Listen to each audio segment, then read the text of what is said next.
Let's go to Kennebunk, Maine, where Emmy and Peabody award-winning comedy writer Jim Earl is standing by. Hey, Jim. Well, hello, David. Oh, Senator Susan Collins. Yes, you'll be very delighted to know this is the moderate Senator Susan Collins of Maine speaking to you. Senator Sue Collins running for re-election. Yes, I am. Jimmy is indisposed at the moment, David. Oh. He's busy cleaning up after last night's brownout. Brownout? Oh, get your mind out of the gutter, David. I'm talking about one of the frequent drops in voltage in our state's electrical power system. Not my husband Tom's habit of crapping the bed after eating a jar of tainted fiddlehead ferns. I always go into the gutter. I apologize. Let's get right to it, shall we? Yes. David, I'm so very proud to announce that due to my efforts, the great state of Maine just received an unprecedented amount of money to support housing for the poor and homeless. Guess how much? How much? Guess. $100 million. $2 million. I'm working to deliver critical resources to our communities as chairman of my Housing and Urban Grounds Enterprise Appropriation Senate Subcommittee, or Huge Ass. That's the acronym for that. Yes. I see. That's right, David. And as a proud moderate centrist, I naturally spend a lot of time sitting on my huge ass. Well, you're holding hearings. The people of Maine pay me to sit on my huge ass every day. It's your committee, and it's a big one. Yes. And not a day goes by without me taking care of business with my huge ass. Because the business of government is business. Just a reminder, David, huge ass is the acronym for Housing and Urban Grounds Enterprise Appropriation Senate Subcommittee, or HUGEASS.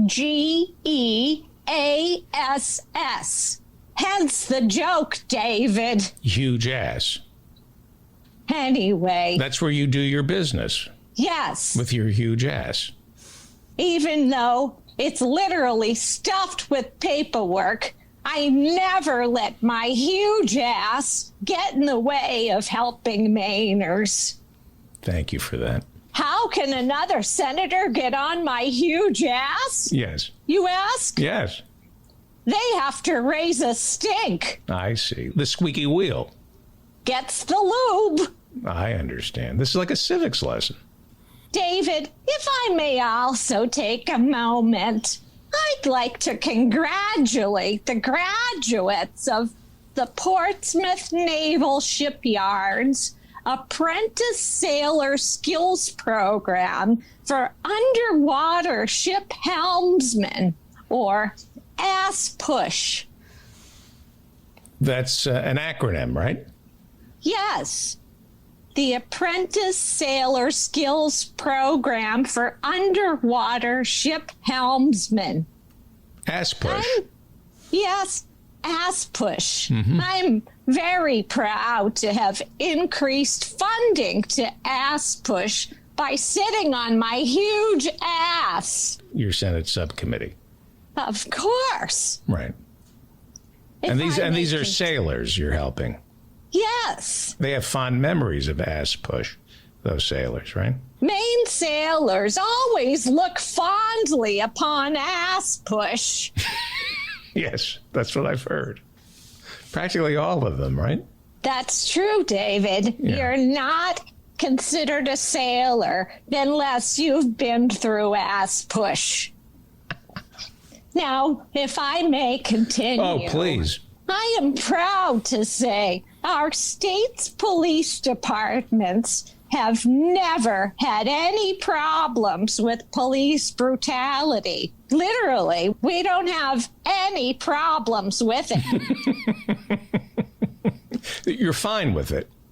We're absolutely quite all right with it.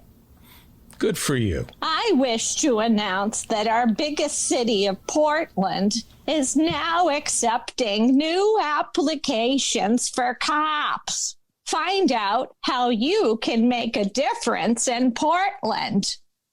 Specific duties include responding to the scene of a crime you just committed, interviewing suspects by shooting them 8 times in the back with your service revolver, writing crime reports, rewriting crime reports, fabricating crime reports, and not writing crime reports.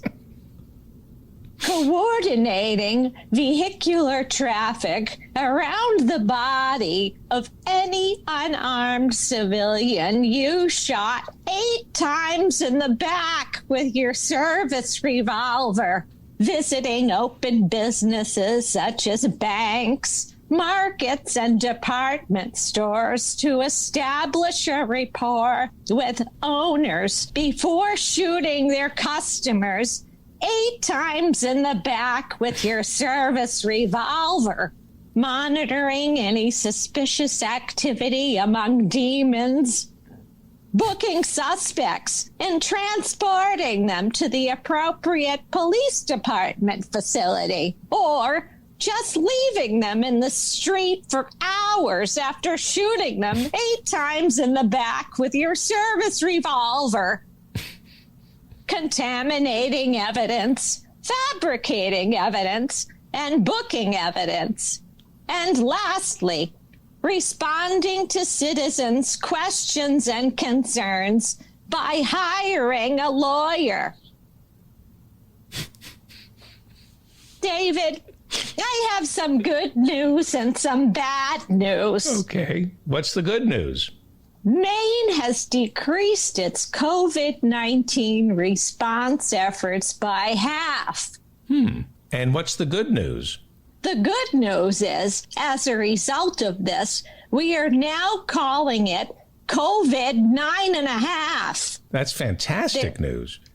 Well, there's not an ounce of science behind this, but it does make the rubes from Massachusetts feel safer when the waiter at Jared's Crustacean Hut picks his nose with their lobster roll. Yes, David, since COVID-19 began, I have also been very concerned about the health of young Mainers. In the past month alone, nearly 1 in 4 young adults say they've considered suicide. Do you know what keeps them from doing it? No. The thought of having to die in Maine. Yeah, that sounds pretty bleak. To be honest, we only have one undertaker in the entire state, and he likes to fiddle with his clients, if you know what I mean. No, I don't know what you mean. Oh, get your mind out of the gutter, David. I'm not talking about him hollowing out their torsos and stretching their skins to make the human violins he regularly plays at the Blueberry Festival. No, wait, that is what I'm talking about.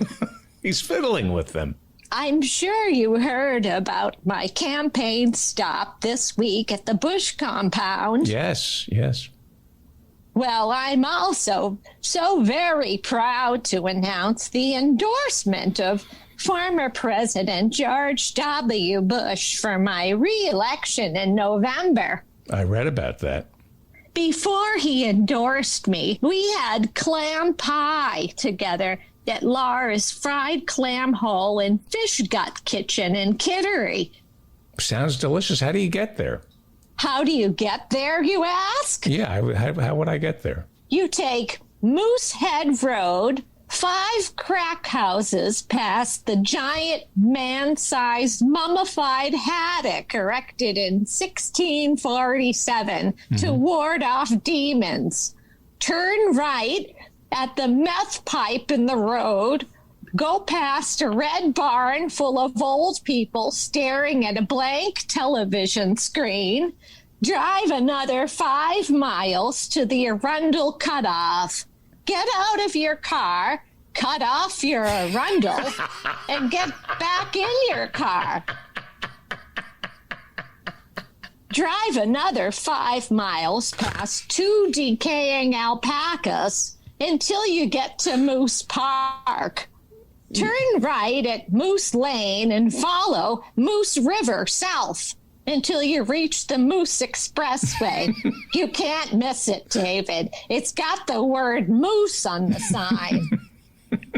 Don't forget to take the Moose Loop to avoid the 5-cent toll. Drive another 400 feet until you meet a man named Moose. Now you're at Laura's Fried Clam Hole and Fish Gut Kitchen in Kittery. Knock, knock. Who's there? I eat mop. I eat mop who? Oh, so you're the one. Oh. I really have to go now, David. Oh, Senator. I'm sorry. Oh. It's been an honor, but I have to dislodge the logjam I left this morning after fear eating a pound of Bangor clam loaf. Fear eating a pound of Bangor clam loaf. Yes. Fear eating. Jimmy? Yeah? Jimmy, fetch those grapple hooks and put on your best cleats. We got some logs to roll.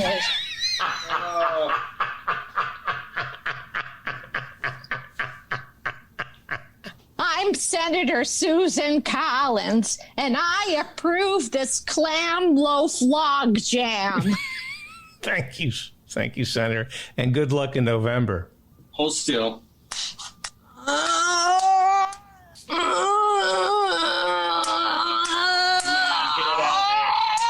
Jim?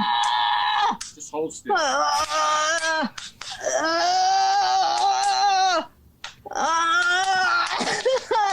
Okay, here we go.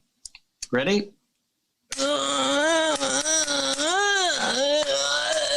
Hold still. Come on, hold still. That's it. Come on, baby.